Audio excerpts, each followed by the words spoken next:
right, everybody, welcome back. I'm Johnny McCoy, CEO and founder of WhiteFlag, which is a platform that you can download on Google Play or in the Apple App Store, and you can instantly and anonymously connect with somebody else who's going through the same issues as you. Those are mental health challenges, struggles in life.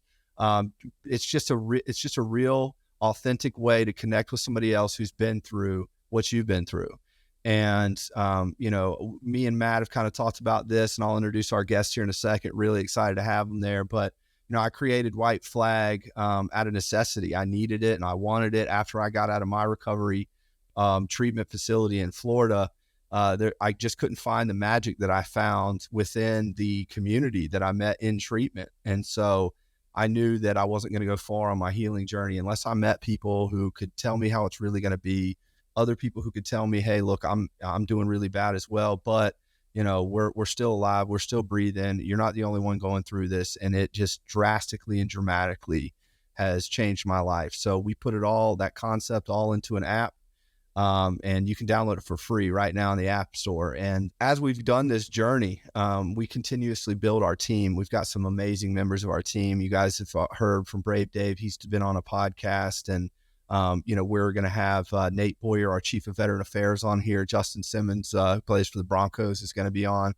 But today, we've got one of our newest members to the WhiteFlag team, and that's Matt Raekelboom.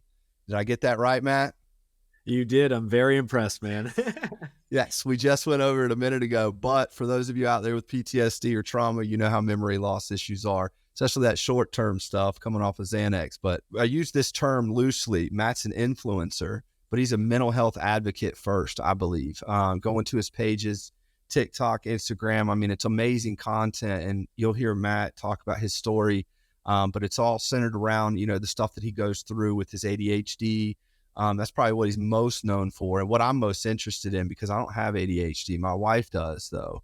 Matt's making some videos for us to help expand our reach, to get the people who need this resource, get it to them and in front of them. And so we're lucky to have Matt a part of our team. He's already made a video that's like already on its way to going viral. And so, Matt, my celebrity crush at the moment, I appreciate you coming on, man. Thank you so much, Johnny, man. I am so excited to be here. I think this has been a podcast that I've been looking forward to recording so much lately, and definitely I'm looking forward to getting started, man. I just want to jump in, honestly. Yeah, no, for me, I say my celebrity crush because Matt is a killer in the comments. His video that went viral, or is going viral right now. I saw somebody ask him if he was single, and then I saw somebody else say, I want to give you a kiss because this is such a amazing app, which is great because, people they're really getting behind your videos and, our idea and the app in the App Store. But I thought it was funny. I've been out of the game for a while. I'm vicariously enjoying, the attention that you're getting, and it's a good thing because, you really do care about your followers. And that's what sticks out to us the most is, these people, they listen to you for comic relief about their issues.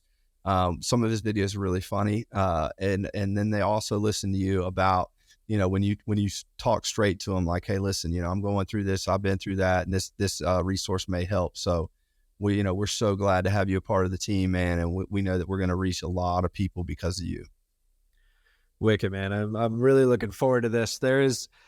With my content, what I always try and make sure that people understand is that this stuff is real. We can make memes, we can make, trendy sounds behind us, but I need to let you know that underneath this, big smile that I have, and everybody knows me for my goofy persona, I make sure to make content about my anxiety. I make videos about self-harm, about addiction, about everything that I possibly can, because I want everyone to know that this is real. This is not media coverage that is just, we can cover up all the bad sides and let's just make them look awesome. I want to use this platform to really reach people and let them know that you can go through terrible times and come out with a better life than you ever knew.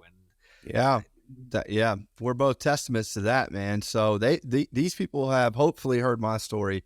My story was in episodes 1 through 3. It's long, but people like to understand where the idea for the company came from. But I haven't really heard the origin story of you, Matt. So how did you get started? on your journey, did somebody notice something about you and say, hey, you may want to check into this? Or was it like me and there was an explosion that took place and they kind of triaged me and said, yeah, you've been living with PTSD and anxiety your whole life? Right. Okay, so for me, the best way that I can actually start this off is to tell you a little bit about my childhood situation. So when I was younger, I grew up in a town of 4,000 people, small town country boy.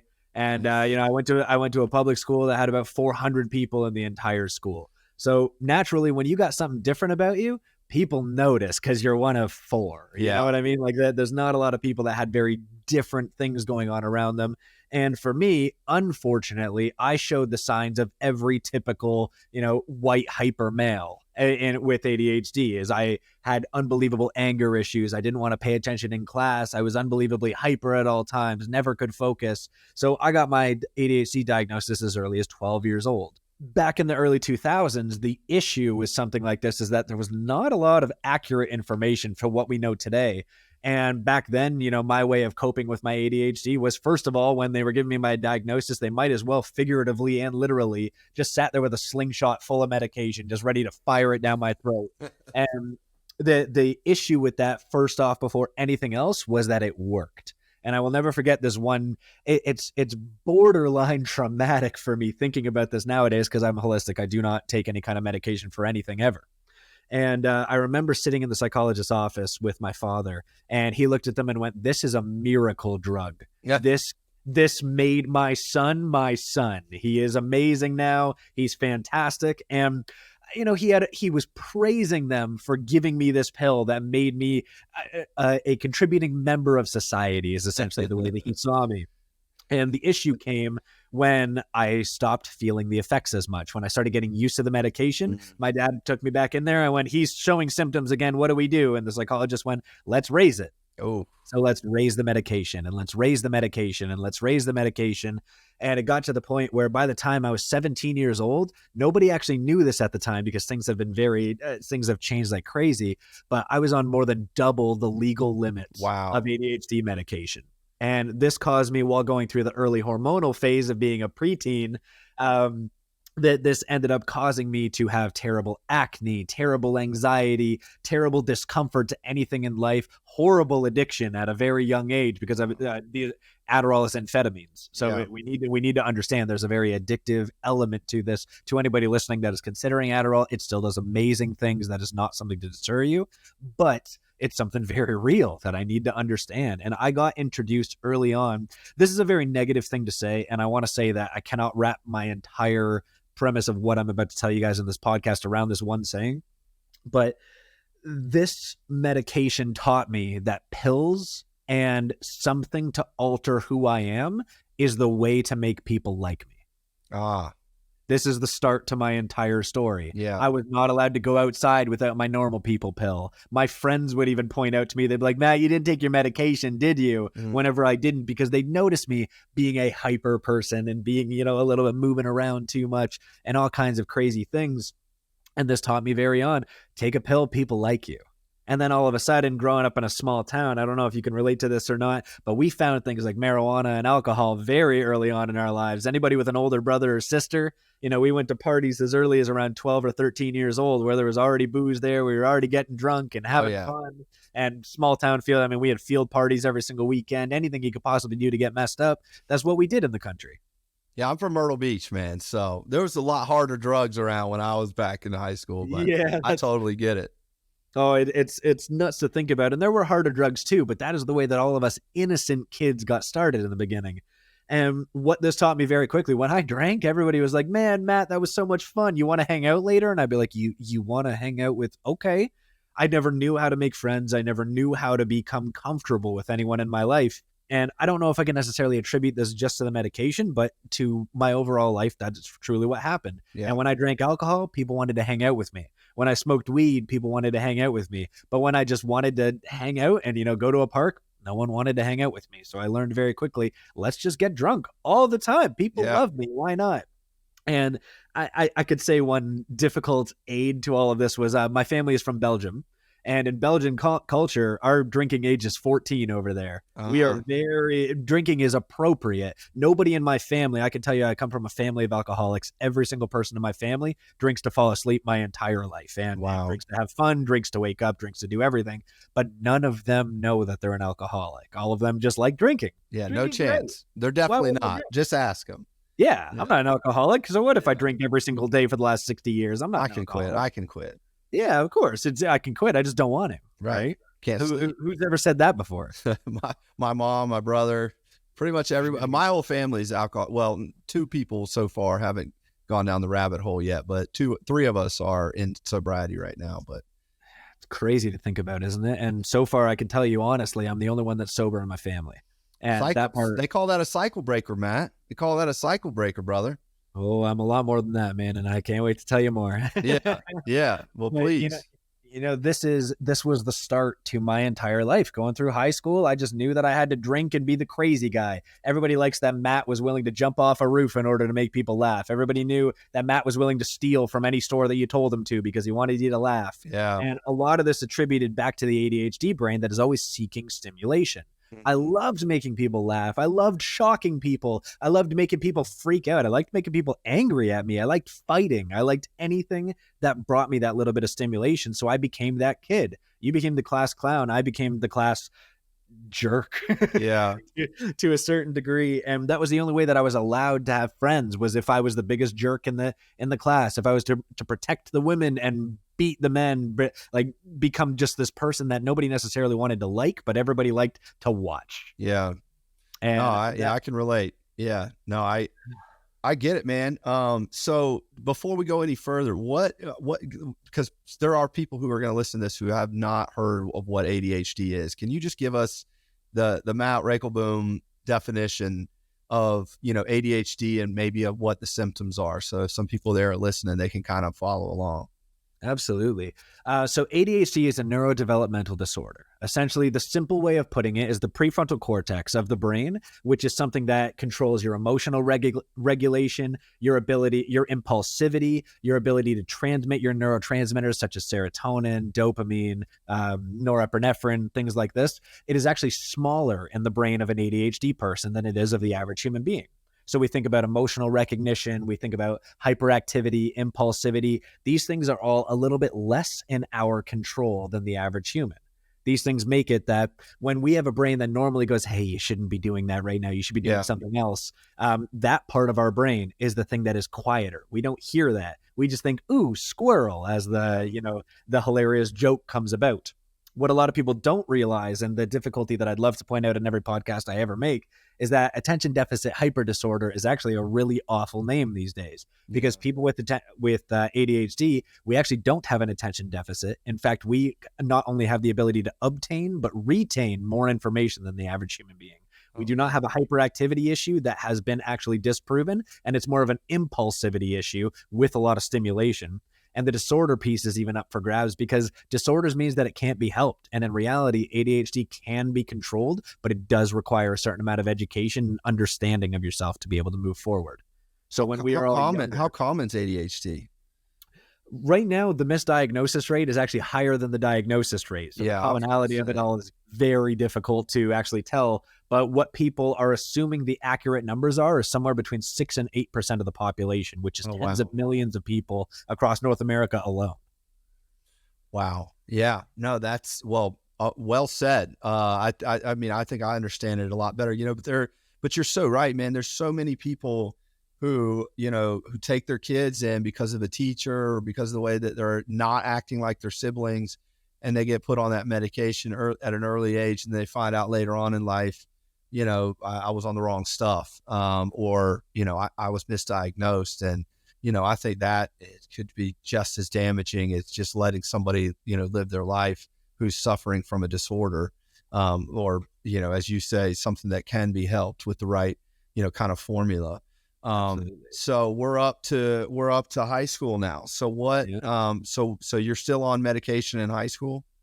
Still on medication. And to be honest, high school is a bit of a blur to me, which is the upsetting part of, again, as you pointed out, actually the traumatic past. Yeah. I got into a lot of trouble whether it was with the law, with people in my school, just in general, people around my life. I was the kid that, give them some acid, give them some MDMA. Let's go and get absolutely messed up. And let's make sure that Matt's there because he always does something dumb. And I became that kid. I was 150 pounds soaking wet, super skinny. I never had money to eat, but I always had money to get messed up because I used the money that my mom gave me to eat to get messed up. Yeah. And there was so much difficulty around it all. But the thing that hit me the most, and the thing that really affected me in my school time, nobody realized, but I was the loneliest kid anyone knew. And a big reason is both of my parents are entrepreneurs. Both of my parents worked 7 days a week. They never had a lot of time for me. And I was the youngest of 4 children. My siblings are 8, 10, and 12 years older than I am. Oh, wow. The issue that I see now that I'm a little bit more educated on all of this was anger when I was younger, like extreme anger, is that my parents should have never had another kid, if I'm honest. Yeah. They were too old. My father was 50 years old when he had me, like when I was born. And so I grew up with older parents that didn't have time to play ball with me, didn't have time to hang out, didn't have time to do anything. And our family dinners where my mom would make 3 pounds of spaghetti and leave it on the counter, and we would just, scoop as needed. Yeah. My siblings being as old as they were, everyone's like, you have siblings, you're not alone. And I go, yeah, except all of them moved out by the time I was 12 years old. Yeah, man. All of them were in their 20s by the time I was 12 years old. I didn't necessarily have siblings. I had adult figures in my life that apparently we should love each other. And we never took time. We have never taken a family vacation together, never done really anything as a family at this point. And it was an extreme difficulty to me because when I hear my siblings talk about their childhoods, my parents gave them rules and regulations. And I was a 12-year-old that could come home at 2 a.m. and no one would notice. Yeah, they were done by that point. Yeah. You got to learn from your siblings or not learn at all. Yeah, I was not only a hyperactive, impulsive kid, but also I had no rules, which meant if I got in trouble, if I hurt anyone, my parents would be like, "Ugh, you're such a problem child." And that's all I really got. So when they found out that medication could regulate me, great, crank it up, give him more. Let's just make sure that Matt just gets through life, because that's truly how I felt growing up. And it led me to become an incredibly lonely child, and anybody that was willing to give me any attention for anything I would do, that became my life. I was the kid that loved hurting himself, hurting others, making fun of others, making people feel lower than I am. I'm a very fast thinker and a fast talker, and definitely the wittiness came with that. And I was definitely that person that every teacher hated, and it was a difficult time for me, for sure. As simple as I could put high school. Yeah, no, it sounds like you were just trying to figure it out, with kind of this, like, I talk about living my life with anxiety. I had a fishbowl. So I was like navigating life through this fishbowl. Why everybody else was kind of like clear headed and whatnot. So you can know everything about me. You would understand if you just look back through the lens of anxiety. It's pretty much everything that I did. So is that kind of how you were with your ADHD, or were you medicated up to the point where you were just, in your own world? I think that is actually the most accurate way that I could put it, is I was always in my own world. It didn't matter what anyone said to me. It didn't matter what anyone advised me to do. A teacher could tell me, all you got to do is do this and you'll pass the class. And I'll be like, no. Yeah. And something chemical, something chemical that was off. Not only that, truthfully, but what we know about stimulation in the brain today is that what you are putting in your brain matters. How you're stimulating yourself matters. And I was a kid, truthfully, if we talk about addiction, by the time that I was in high school, I had a horrendous masturbation addiction. I had horrendous gaming addictions where, like, I would go home, I would skip classes just to go home and play more games. And I would play 8, 9, 10 hours a day on top of going to school. A lot of the times I just wouldn't sleep all night, and then I'd sleep while I was at school. Yeah. I had addiction. Again, I found my stimulation through anger, through physical exertion in some way, shape, or form. And because, again, I didn't really have a lot of family support growing up, I didn't really have any sports that I was playing. I didn't have sports. I didn't have martial arts. I didn't have even friends to josh around with to a certain degree. All I had was the things that I knew, and I found my own coping mechanisms as young as 12 years old. And the only thing that fed into this was my medication. The issues with this, actually, if we can just go past high school now. Yeah.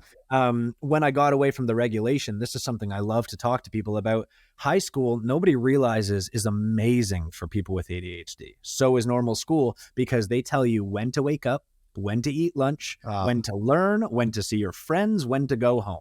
Schedule is so unbelievably important. And I have famously used the quote, it's better to obey than to create. And what people don't understand about that quote with the ADHD brain is that if we have to obey a schedule, if you tell me to wake up, go somewhere, see friends, eat, learn, I will do those things. But if you tell me, hey, I need you to wake up and at some point you need to eat, see your friends, and learn something, that is when my brain will go, well, when should I do that? Should I do the creativity thing first? Should I go and see some friends? What if I want to learn first? Because then if I see my friends, maybe I don't want to learn. But then once again, what if I want to see my friends? And then I'm like, oh my God, what do I want to do next? And your brain starts going in these crazy directions.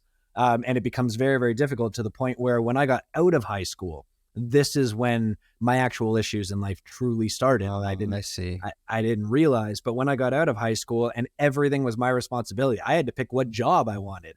I had to, and again, my family, they were not supportive of me going to college or university. According to my family, I'll be honest, because this is the podcast to be, my parents told me I'd fail anytime that I ever went to college or university. So there was no point in trying. Phew, brutal. I never got good grades. I was never good in class. So they said, you're born. I was not only told this by my family, but my parents, my friends, anyone in my life told me, you might as well just go join a trade and be one of those guys that just works and drinks. That's all you get to do. So I took their advice and I decided to become a carpenter out of school. I ended up doing that, which I eventually developed. I started smoking like crazy. I started smoking about a pack and a half of cigarettes every single day. I started drinking every single night, because what else are you going to do after a hard day's work, right? You got to crack a cold one and then just go and get messed up until work the next day. During that time, I started drinking and smoking and drinking and smoking, to the point where I needed to make up for it somehow with all this discomfort I was feeling from being hungover and sunburnt and everything all the time. So I started eating on top of it all. And I went from 150 pounds to about 260. Oh, wow. From high school till then, I gained about 110 pounds. And now all of a sudden, on top of drinking and smoking, I was now quite overweight for someone my height and everything. And that is when I started, looking for something more, because now I couldn't stand to look at myself in the mirror. Yeah. Now all of a sudden I couldn't stand anything. And where you said at the start of this call, people say that I'm cute. People really do actively hit on me in my comment section and stuff like that. It is a wonderful feeling, but you know what is the worst and hardest part is that I really went through that ugly duckling phase of, I really hated my appearance for most of my life. And when I see stuff like that, man, I can tell you, I actually really get distracted by it, because I went, what do you mean you think I'm cute? There's a certain part of me deep down that goes, I don't believe you and you're out to hurt me. Yeah. What do you want? What is it? Yeah. Are you trying to, get attention by saying these things to me? Yeah. Anybody that ever hit on me, I found out that like my friends would put them up to it, and that they'd make fun of me in public somehow, some way. I've had girls ask me out and then, giggle to themselves and laugh and be like, that was so gross. Oh my God. I remember all of those feelings. And brutal, man. Looking in the mirror every single day, I had terrible acne. I had, you can look at this all on my Instagram. I was a very different looking person. I had a circle for a face. And I'm sorry to anybody that gets uncomfortable. This is the way that I describe myself. It is not a hatred towards any other kind of person. But I'd look at myself and I'd hate myself for the fat that I grew. I'd hate myself for how terrible my face looked, for how terrible everything is. But on top of it all, I'm a man. Yeah. And what is a part of man culture? If you care about your appearance, if you care about your hygiene, if you care about anything, you're a woman, according to especially working labor like that, Dude, I'm surrounded by 50-year-old men that, women are the worst, and let's just go get drunk every single night, and all these terrible things that they're now putting into my head. And so many other 20-year-olds that I met over that time. I was a carpenter. I was in landscape architecture. I was an arborist for a while. I went through the trades, man. I went through the trades, and I loved it. Truthfully, I loved it. But the thing that really messed me up was the inspiring culture that was around it. They inspired me to be that toxic, terrible man. And, I had a unibrow, and I always hated myself for it, but never could I shave it or get it waxed, because that's just not manly. And I had to smell. I could never smell nice. I had to, you don't like my axe? What do you mean? Yeah. That's always what had to happen during that amount of time. And I just grew more and more hateful. And the worst thing, the absolute worst thing, was this night where my friends came up to me and they went, dude, do you want to try MDMA with us? And I went, sure, I don't care what it is. I'm down to do anything with my friends. I just want to feel different. And the worst thing ever was that night. To this day, I will describe it as the best night of my life. Not only did I have the uncontrollable happiness that I, first of all, had not really felt up until that point in my life, but also I was surrounded by a bunch of friends, and we had some bromance, man. I bet. I had moments where we like group hugged like 10 men, and we were like, I love you. This is amazing. Guys, I love you all so much. I would be nowhere without you. And because of that, we had the best time of our entire lives. And you know what that told me? Why the hell would I ever be sober? Yeah, why wouldn't I take this every day? And that night, I'll never forget, was the night that sparked this craving for happiness in myself. And what's interesting, the way that I look at it now, I really realized it was happiness. It was not drugs. It was not craving any other feeling. I just wanted to be happy, damn it. That's all I wanted in life. And I knew that if I took this magical pill that some dude made in his basement, then I became happy. Yeah. And then after that, I got introduced into ecstasy and acid and all of this kind of stuff that just, it only made things more fun. You ever gone to a festival on acid? It's the best. First of all, that's exactly where I was when I tried MDMA. We went to Bonnaroo. I think it was MDMA. You never know what the guy's selling you. No, yeah. And like you, my experience with these drugs that release all sorts of dopamine and norepinephrine, I don't know what it is, but they release it all at once. Boom. Mm-hmm. And for somebody like me who lived with an anxiety, it was like a slot machine. That's what my thoughts were like. They're all negative, irrational thoughts. And they would stop on one and it would just be grow and grow and grow. And then I would pull the wheel and it would go. And so when I took they called it Molly. When somebody gave me Molly for the first time, I felt just like you, man. I was like, man, is this how other people feel? Is this why other people are so happy and I'm so angry all the time? Yeah. And then I'll let you finish your story. But for me, it was the next day, the crash that, the drive back to Myrtle Beach from Bonnaroo in Tennessee, where my brain wasn't producing any more of this happy stuff. And so I went through the whole day, I think it was 2 or 3 days, where I was in bad shape. And that's the only thing that saved me from doing it, because I couldn't get my hands on it every day to stop the bad feeling. So it was the hangover from it that kept me, from being a full-blown addict. Because when you hear somebody who's struggling or, kind of dealing with their own stuff say, wow, this feels great, that there's a chance that person is going to become addicted. So absolutely. So we always just did it at festivals. That was my rule. And so I went from Bonnaroo, and then we went to Firefly, and that's where I tried acid the first time. Now we're caught up. You're up. Damn. And it's so real. And what you just said, actually, this is the perfect setup. It's like you knew that this was coming. It's hard to afford it and get it all the time. Now, for me, that night, that actually started what I didn't realize at the time. I went 6 years of not being sober for even an hour. Oh, wow. If I woke up, I needed a shot of whiskey or I wouldn't even brush my teeth. And then I had to get messed up on something over that time from about, I believe it was either late 19 or 20 years old until I was around 25, 26 years old. I can't remember a single hour, a single event, a single anything where it doesn't just seem like a flashback to me because I barely remember it. Wow. But I was dating somebody at the time who, her dad, and I can only give so much detail into this, but her dad was a drug kingpin. Oh, Jesus. And don't bring me into this. The worst. I don't want this guy coming after me. Yeah. And the issue was that he liked me a lot. And if if I made his daughter very happy, and that meant that he'll give us whatever we need. If we didn't have money for food one day, he bought us food. If we didn't have money for drugs, he got us drugs. He gave us anything that we needed. And this sparked an unbelievable, I became an entitled 20-year-old. I'm like, you have to bow down to me because I can get whatever I want. Yeah. And really, it had nothing to do with me. But of course, my naive self back then, I didn't know any better. And this started this journey of me being with this woman, and it's not even just being with her, but I found my happiness. Man, I was happy every single day. Why the hell would I not do it? I wake up and I'm like, oh, I feel like shit. Let's drink the happy juice. Yeah. Oh, I feel terrible. Let's take a happy pill. Why not? It even gave me the ability to get off ADHD medication eventually, which, hey, great. But this is where the toxic part of my journey really hit, is during that time. Not only did I have drugs available to me, they were free. So why wouldn't I? And you're unhappy and you're sick, right? And like, I mean, that's the thing. Like, people don't do drugs. This guy, if you guys are listening, this guy's not telling you he was doing drugs because he wanted to party and like, hook up with girls and all that. This dude was doing drugs because the storm in his brain would exit as long as that stuff was running through his blood. Yep. And that's what addiction is, man. It's people who are in pain, and then all of a sudden they take this and they're not in pain.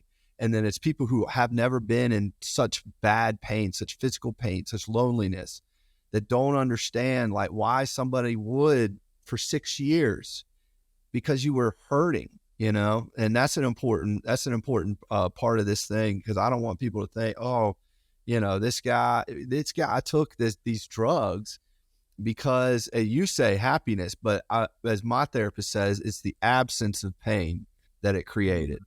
You know what I mean? So what happened with the kingpin? I mean, so yeah. I'll tell you, during this time, even though I had things given to me, it was never good enough. So I had to lie and cheat and steal, never on my partner or anything. I'm very against that, but that's a whole other conversation. But like I did terrible things to my parents. I hated them. They never gave me drugs. They never gave me anything that like helped my life at all. They neglected me and threw a therapist at me every so often that I never got along with. I never got along with one therapist at this point. Oh my God, it was killing me. Yeah. So I hated my family, and every so often I'd just go to their house and I'd start stealing shit. I'm sorry, I shouldn't swear. What do you do? This is literally a real authentic recovery podcast. If you go to treatment, your therapist is going to swear at you. If you go where I went. Go ahead, brother. I want you to just feel open and honest and let it flow, man. This is a killer story that is common, but it's also, incredible. Well, then hold on to your fucking hats, because I got something to tell you. I hated my family, and my family hated me. So we completely cut all ties. I didn't like any of my friends anymore because a lot of them actually were doing better than I was. Yeah. So I cut all ties with them, and it was just me and my girl and our drugs. And why not? It was fantastic. And she was in the exact same boat as I was. Every second we'd do it together. That was an activity that got me, it got me intimacy. It got me excitement. It got me developing the life I always wanted with the girl of my dreams, and, all that kind of stuff. And the weight's coming off because you ain't eating. Yeah. Actually, no. I kept eating the whole time. It was a part of it all, man. I had a McDonald's addiction. That was one of the biggest addictions on top of it all. Double Big Mac, large fry, large Coke, 2 times a day, every day. Yeah, man. $40-$50 a day in food, and I made about a quarter of what I make today. And it's, I don't know how the heck I managed to afford it all, but again, I would steal things. I would do things. Man. I was the kind of person who, if I needed something, I was the productive drug addict. I was the guy that would go door to door and say, hey, I noticed some weeds in your garden. Can I pull them all out for $50? And, I did what was needed. I always did. Yeah. But the issue was that I was never happy without pills, and it bothered me. And to be honest, the biggest thing out of everything, I was perfectly fine with the drugs, the cigarettes, the alcohol, the masturbation issues, the everything. The one thing I didn't like was the weight. I never liked being a bigger person. It bothered me and made me so uncomfortable, but I had no idea how to solve it. And I kept looking for diets and exercises and did all of these things. And my partner at the time, who was also, again, being a part of this journey with me, she would always shame it. She'd be like, why are you working out right now? That's gay. That was always the word that she would use. She's like, that's super gay that you want to work out. And why would you want to lose weight? Like, that's such a waste of time. We could be playing video games. We could be doing other things. And I didn't want to do that. Yeah. So finally, I remember there was this one day I could tell you where I was, what I was wearing, everything. Everyone remembers those key turnaround moments in their lives. And I saw a podcast when podcasts were first introduced on Spotify. I think they were like a month into launching their podcast program. And there was one that said diet and ADHD. And it was a random podcast. I can't tell you what it was, but it said diet and ADHD. And at the time, again, small town boy, I didn't know anyone with ADHD. I didn't know that other people had ADHD. There was no content on the internet. There was nothing else but books on ADHD. So I was like, whatever, I'm a science experiment, but no one else has it but me. And all of a sudden there's a podcast on there. And to this day, actually, because of the amazing feats that I've made in this space, I've actually met this man. Oh, really? A man named Peter Shankman. And he is the owner of a company called Faster Than Normal. Unbelievable ADHD company, unbelievable ADHD podcast. And he was actually just guest featuring on someone's podcast. And he talked about his childhood and how he was a hyperactive kid that got into alcohol really early and, totally screwed up in school and had tough times with his parents. And he talked about how he got out of it. And I remember I bawled. I was in the middle. I was landscaping at the time, and I was just cutting someone's grass. And I remember I had to stop the lawnmower, turn it off, and I had to just cry. And I was like, what do you mean I'm not alone? It's relief, and man. I need to figure out what this is. So I ended up reaching out to Peter. And I sent him this huge long paragraph of like, I'm a drug addict. I am, I'm fat as hell. I hate myself. And you're the first person who ever told me that's okay and that I can change it. And he sent me back, very generic, famous guy, sent me back a generic email saying, hey, hope the best for you. Yeah. And I went, Peter Shankman hopes the best for me. I got to do something. I took that so seriously. Well, I personally hate answering people with just a single sentence. I need to give them that same respect in return. But that really hit me. I was like, a guy that I am just found out about, but I look up to him. He told me I can do this, so I'm going to do it. Yeah. And I started learning about the brain. I still kept doing drugs. I still kept doing everything, but I started just learning about habits. I started learning about why you should stretch before going to sleep, why you should drink a certain amount of water. And this led me to my game-changing day that changed everything, which was a day where me and my partner at the time, we were about to get messed up one more time. And she said, okay, let's get started. And I said, hold on. Peter Shankman says that I should do 10 minutes of stretching before I, do anything stimulation inducing, which is a very true point. If you've ever heard the HALT method of hungry, angry, lonely, tired, you should take care of those 4 feelings if you feel any of them before you ever stimulate yourself with something negative for yourself. Okay. Wonderful. What are the 4 things? It's called HALT, HALT, which is hungry, angry, lonely, and tired. Because when you do stimulating activities that are negative for us, drug use, cigarettes, anything like that, it can mute those. It doesn't make them go away, but it can mute them from bothering your brain. So I went, I need to stretch first before I do drugs. And Johnny, the thing that changed my life, dude, I fell asleep. I was sober and I fell asleep for the first time. That's a good feeling. First time in 6 years, I passed out and I woke up and she was still awake and twitching and, doing whatever we were doing at the time. And I remember I had never seen life through this scope before. We had dishes with mold all over them, all over our bedroom. There was not an actual carpet on the floor. It was all clothing and crap and toys and all kinds of stuff. And I walked into the bathroom. Oh my God, I'm like reliving this as I'm telling you this. I walked into the bathroom and I looked in the mirror. And I didn't actually know how much I hated the way I looked. I didn't realize I barely had skin left. It was all picked and destroyed and full of acne and terrible looking. My hair looked awful. My everything looked awful. And I looked around and I went, I don't like any of this. And I need to change it now. And that day I broke up with her. We had a house together. I left the house. I left absolutely everything. Wow. I told her because actually I supported the both of us. That was one reason why her dad liked us. I just let her not work. She was a stay-at-home girlfriend. What a great thing, right? I was a smart guy in his 20s apparently. And I left her everything I owned except for 2 things, which was a Bluetooth speaker and my dog. Oh, and the video game stayed, huh? Video games all stayed, all the thousands of dollars of collectibles that I had long before dating her. I left her those, the TVs, the furniture, the everything. Breaking free, man. New start. I just had to leave, and I didn't care what I owned, but I knew I wanted my dog, and I knew I wanted a Bluetooth speaker because we got to have music or life's just not worth living, according to Frederick Nietzsche. And I love that. Nietzsche quote, huh? Yeah, okay, hell yeah. All right.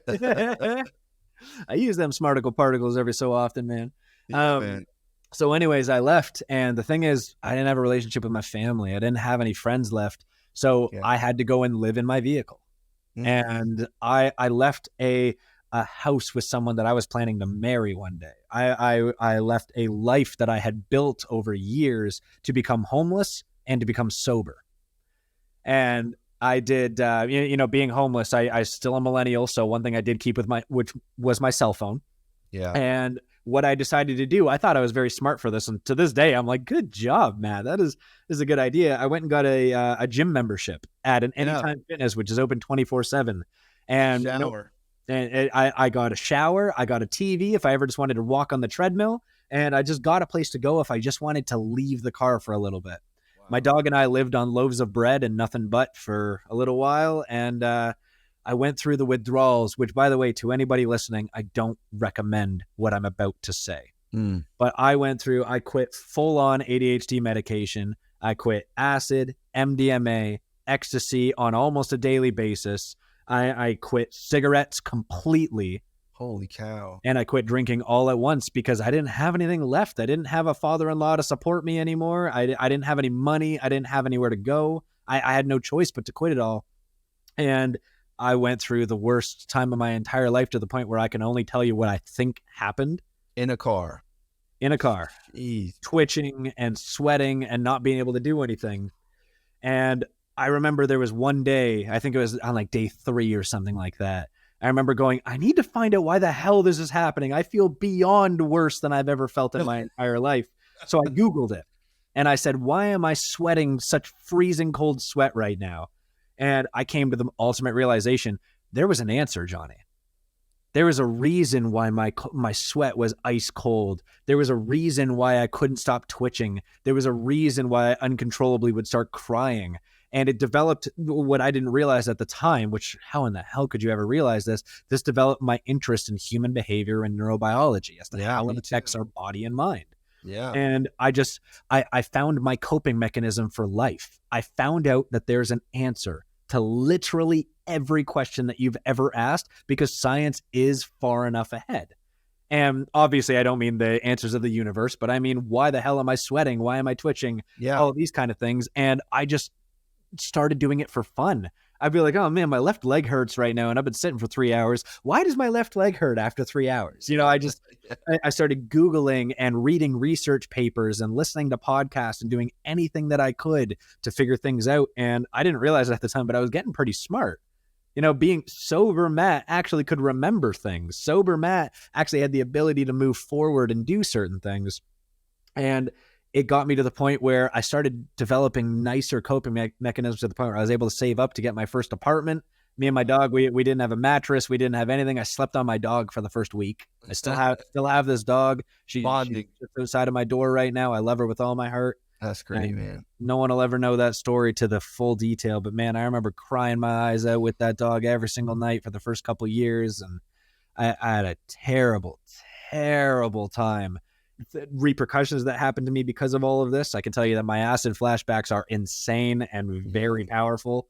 That part's really tough. I developed very rough asthma from quitting a pack and a half of cigarettes a day to nothing.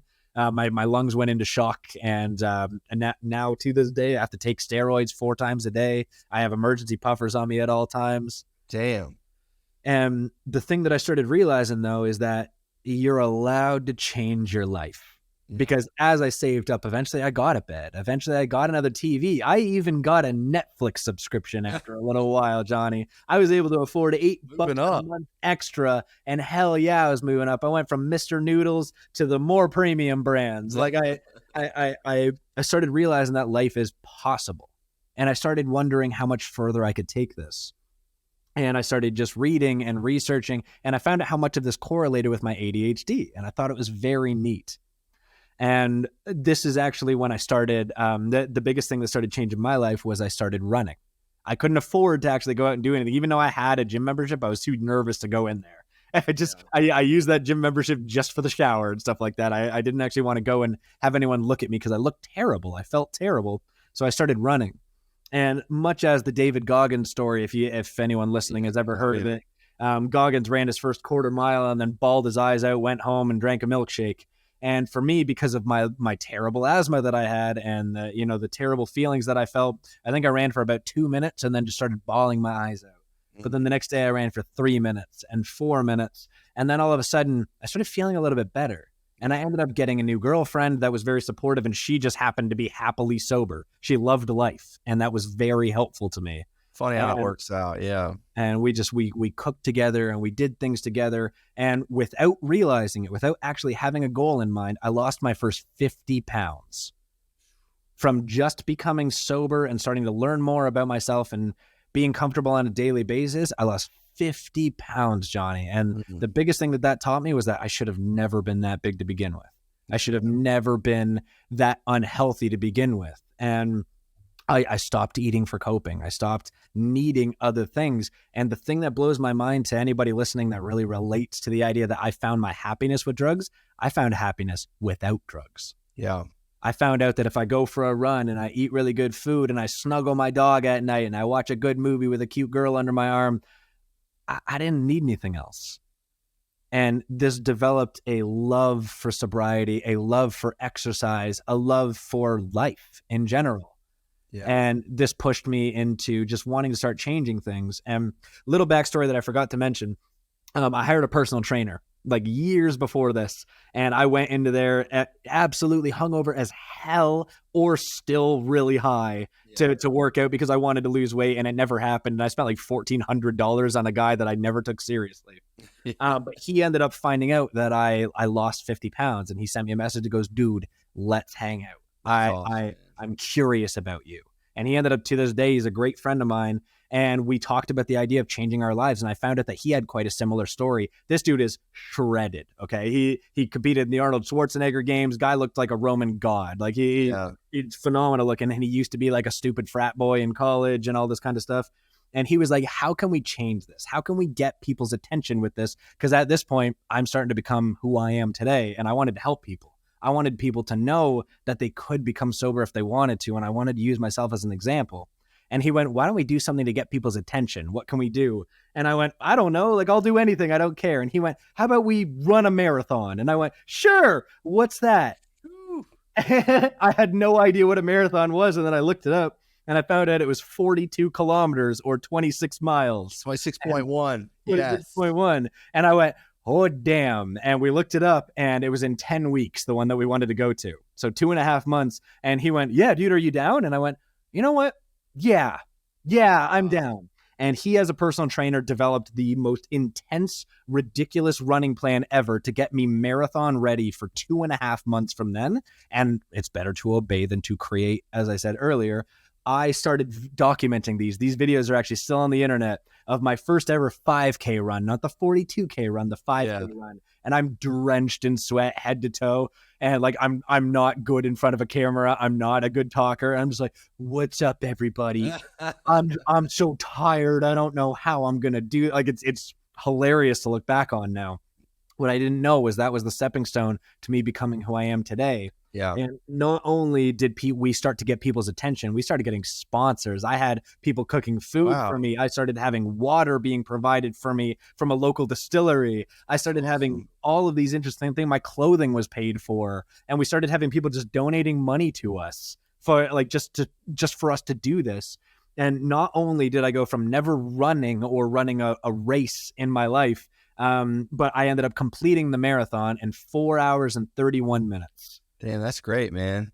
I ran at a pace of 6 minutes and 20 seconds per kilometer for the entire race. And I ended up losing another 30 pounds on that. So I had lost 80 pounds at this point. I looked fantastic. I felt fantastic. And we ended up starting a charity called the It's Fun to Try Hard movement. And we wanted to teach people that it was fun to try hard. We wanted to be real blunt with it. And we actually created diet plans, nutrition plans, workout plans for anyone for free. Anytime, provided that they wanted to try hard with it. There you go. And we led by example, did everything that we could. We held competitions and did all this kind of crazy stuff. And It changed my life, man. It was the start to what I now consider a wonderful life. And I'm so proud of that. So what's the guy's name again? His name was Dylan Dempster. The guy who you heard in the podcast. Oh, that was Peter Shankman. So now you're Peter Shankman to a whole bunch of other Matts out there. Oh, that make me cry. Don't you say that one. Oh, what do you mean? I mean, that's why you do these podcasts, that's why you do your content, and it's not like Peter Shankman knew how much he impacted you. Did he? Absolutely not.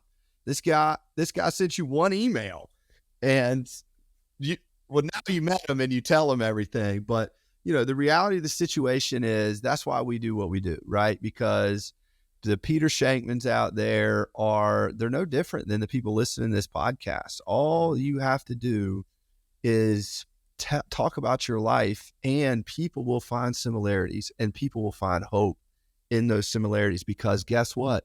Like Matt said, like I say, people aren't always there to tell you, hey, Johnny, it's anxiety, bro. You're fine. You're not dying. Don't go to I went to the hospital, 15 times, $6,000 a pop to be told it's just anxiety. But they didn't say it was just anxiety. They just gave me something and then sent me on my way. Mm-hmm. And, it wasn't until I met people in my treatment facility who were like, wait a minute. So do you have hypervigilance? Do you stand in the middle of your living room with a gun waiting on somebody to come through the door? And I'm like, yeah, but I don't talk about that. And they're like, dude, we all have with hypervigilance, it gets you right. And dude, just like you, I started crying, just like anybody else who finds out that they're not alone. You get really impacted, and it's very emotional. And that's why you're a part of White Flag. That's why we have it out there, is to simplify the process, to find your own Peter Shankman or whatever the guy's name is. Yeah, you got it. To find your Matt Raekelboom. And, and we are just getting started, because the people who don't know to look up their symptoms like you did, to make themselves feel better, they are going to find out through a podcast like this to start their journey. They're going to find out through a friend who downloads White Flag, or somebody who goes to your Instagram and sees that the stuff that you think nobody else is going through, or maybe you think everybody else is going through and you're just like the weak one. It's not accurate. Suffering, and individuals who go through suffering, they take it upon themselves to beat themselves up and say, you're weak. These people that guy's got a way worse life than that guy's got a way worse life than me. And in reality, you are dealing with a brain issue that is individual to you and customized to you. But on a broader scale, a lot of people are going through it. Like you, 10% ADHD. For me, it's with anxiety. People think it's closer to 25% of the population now deals with anxiety. And, so I wanted to point that out, that you are the guy who, you got no idea who's mowing the grass listening to you, man. So it's a great story. It's a huge testament. And, I love it, man. And I know that you're actually going to do some speaking for White Flag, guys. So for those of y'all who follow us on our social media, stay close, because Matt, myself, Nate Boyer, and a couple other individuals, we're going to start, speaking at White Flag panels. White Flag, we call them parties, but really it's just a way, for us to have a physical community on top of everything else. So, man. I'm sorry I cut in the middle there, but I wanted you to realize, how significant it is to the people who are on a lawnmower right now, hearing your story, man. Man, you as the creator of White Flag, these things. And there's a privilege of knowing that people don't understand. And I think that this is the most important thing. I have a privilege of knowing that if I drink some water, my head gets a little bit less cloudy. I have a privilege of knowing that when I go out there and physically exert myself, I don't need to come home and get messed up. I have the privilege of knowing that when I'm sad, I can do something about it to be happy. And for a massive part of my life, the biggest part of my story that I try and tell people is most of my life, I didn't know that I was allowed to be happy. I didn't Yeah. know that I was allowed to talk to anyone. And the reason being is I didn't talk to anyone. I wish I could, but my family was so judgmental. My friends were so judgmental. How was I supposed to tell someone that I'm super lonely? Because whenever I did, they'd say, you have 2 parents that are still together and 3 siblings. You're not lonely. You're just, Yeah. you're just being selfish. You're being a spoiled kid. Oh my God, I got told that all the time. And all I wanted was someone just to friggin' hear me, man. And when I got approached, Brave Dave is the man that approached me and said, there's a company called WhiteFlag and you need to hear this. And when he told me all about it, all I could picture were those times when I was bawling my eyes out in my car with absolutely no one.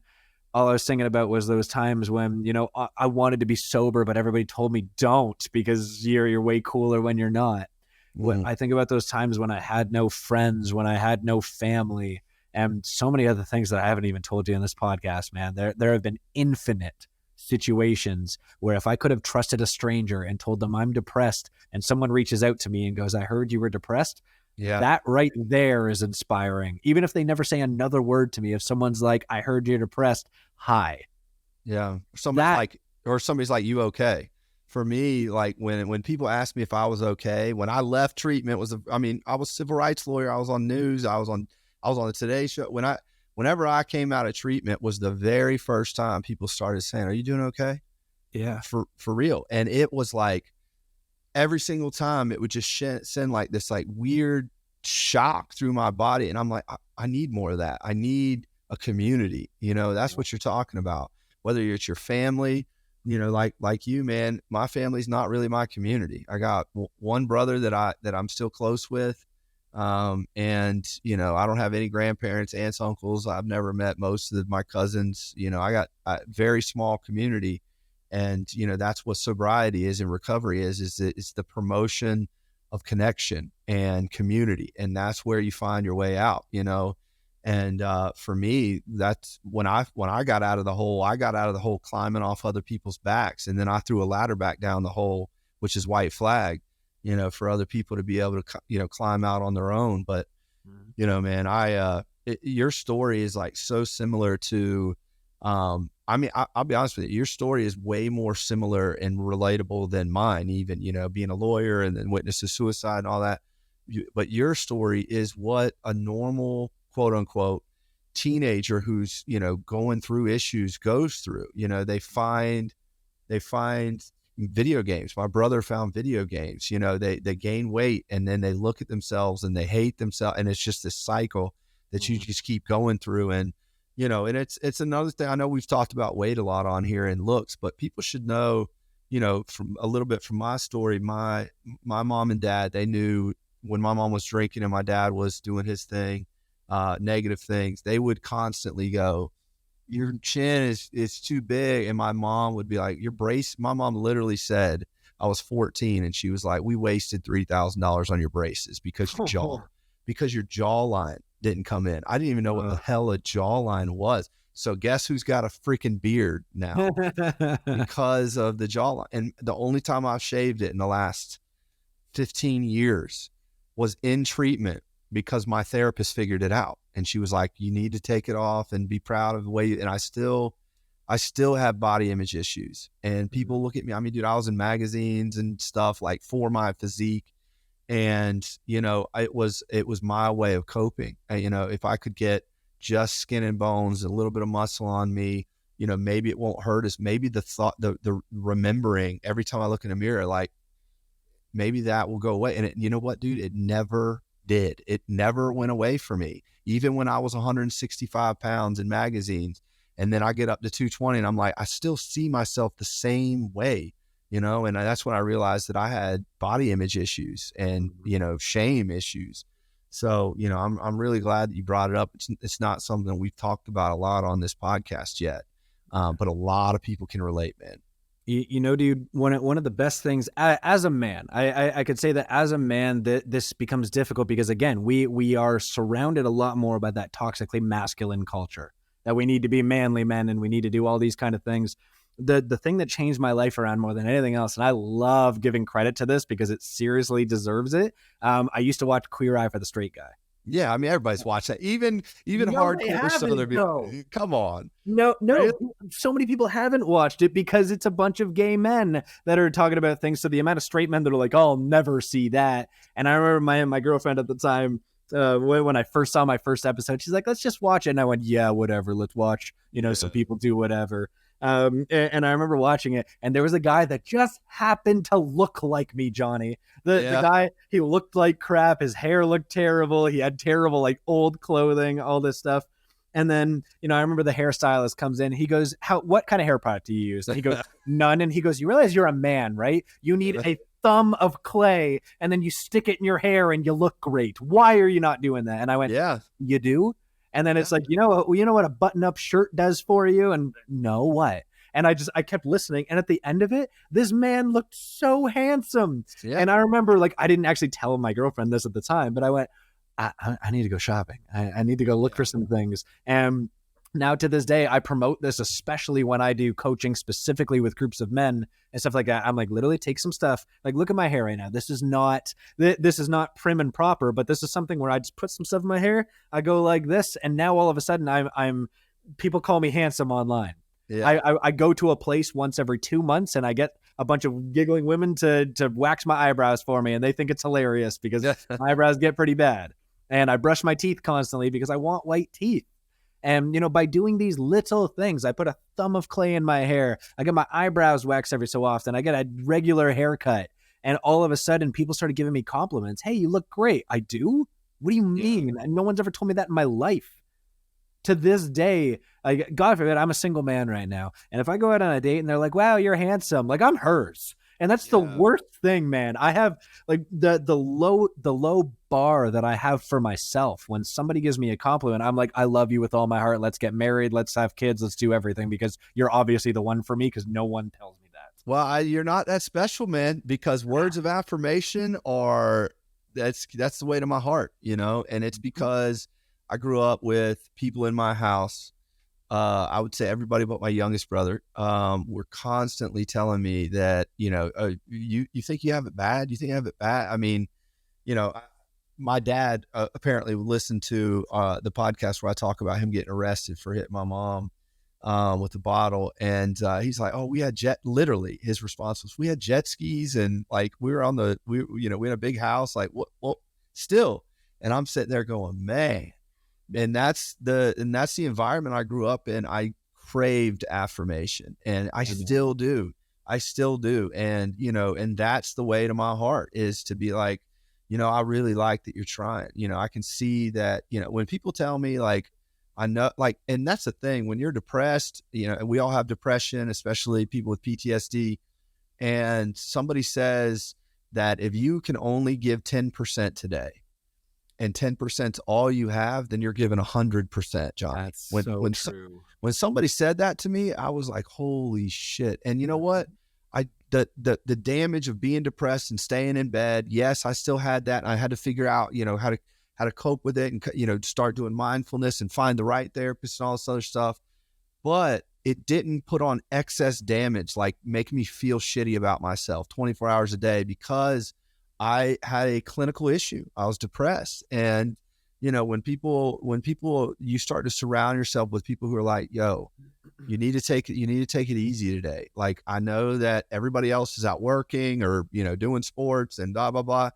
You have other issues that, they don't have, and you need to, give yourself space and time to allow the symptoms of those things, to do what they need to do without you trying to push through. Because that's where anger comes from. That's where I was pissed off. I was like, why can't I get out of bed? Like, why can't I brush my teeth? Like, dude, that's the most common thing is like people who can't brush their teeth and you feel like shit, not just smelling and personally, but you're like, I am worthless. Everything that these people say about me is true.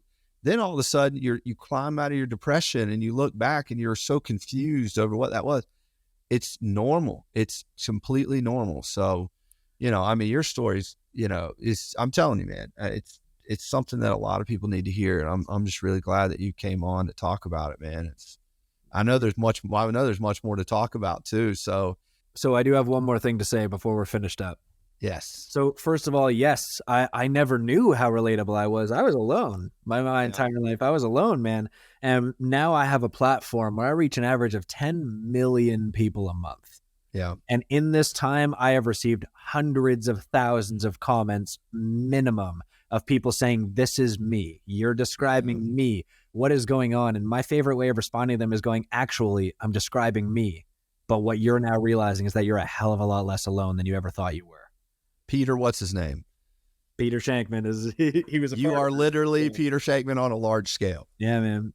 But now let me talk to the listeners for a second, because I want to describe to you what Johnny and I are in this world right now.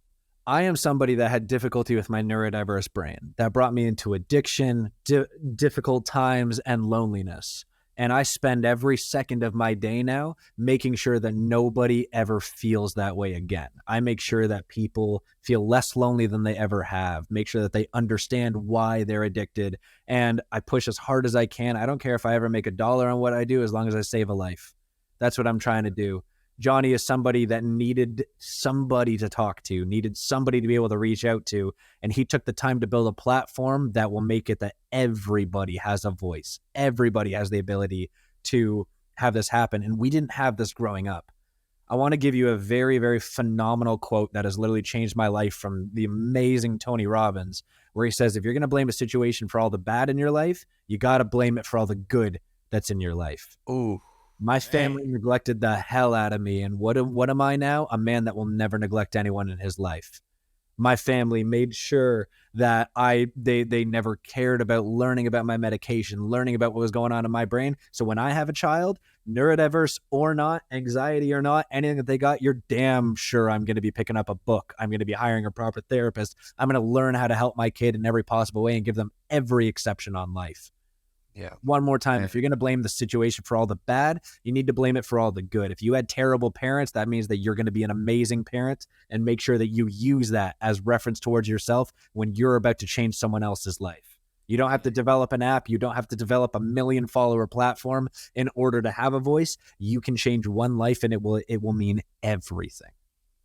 Man, you're so right on, man. And, through suffering, through all of this stuff that you guys are going through, who are listening, through what Matt and I have both gone through, and we still do go through, we still struggle, both of us. I know that. The fact that I see the world and humanity differently because of the amount of pain I've been in is everything to me. I wouldn't take it back for a second.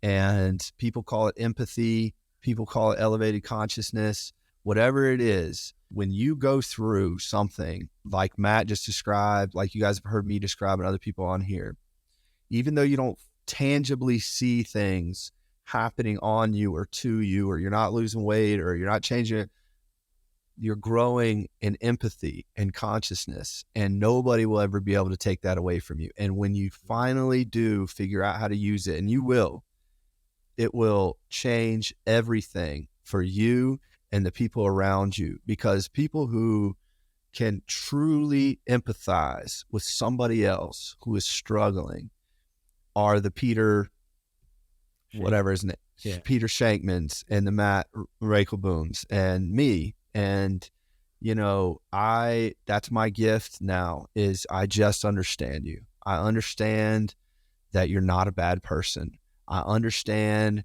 that you're not lazy. I understand that you're not stupid. And I understand that you're not weak, because people called me weak because I was scared, but I had anxiety. Anxiety makes you afraid and fearful, but not of your neighbor breaking in and stealing your mower out of your backyard. I was afraid that the world was going to collapse. I was afraid that everything that I was doing was implicating all these people, and I was hurting thousands of people at one time. All of this stuff that you guys never think about, that people who don't have anxiety don't think about, I was constantly thinking about, and I just assumed that everybody else was going through the same thing. I just couldn't handle it as well. So the weakness, the P words, the whatever else you could call me, I believed it. And now I'm here to tell you what I've been through, what Matt went through in that car.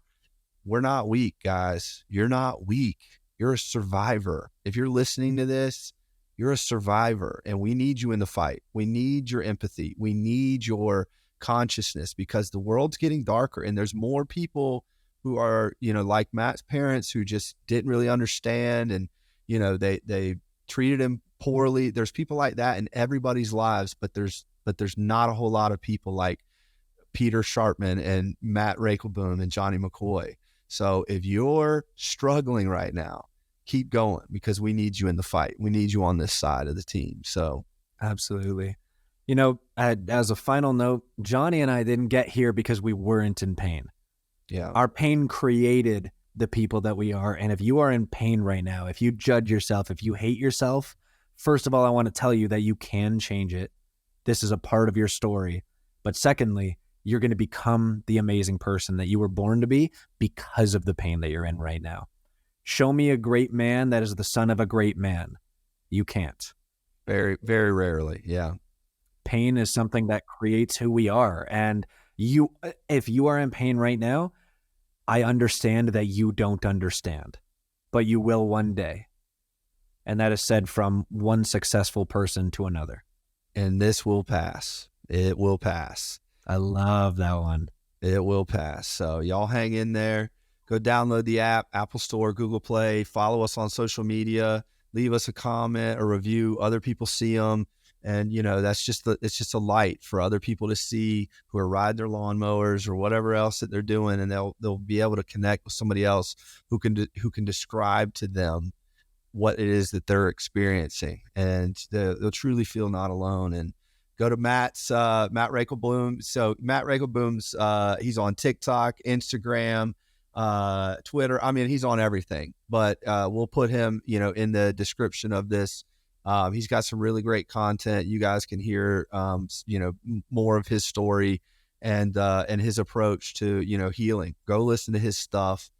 He's an awesome guy. And you guys will see more of Matt, talking about White Flag, not only on his social media, but, for us as a company, as he starts to, kind of expand his public speaking portfolio. So reach out to White Flag if you want Matt or myself or anybody, affiliated with the team to, kind of come to where you are and speak in an event or whatever. We've been doing that for about a year now. So Matt, it's been amazing having you on, man. I'm pretty sure that we're going to have you on another episode. If not, just let you and Brave Dave and maybe the three of us get back on here and do it together. But, you are a prize, man. And we are thrilled to have you a part of the White Flag team. And I'm just glad that you're in my community, because I can relate, brother. I appreciate all the opportunity that you've given me so far, Johnny, and I'm looking forward to doing so much more with you, man. I appreciate this.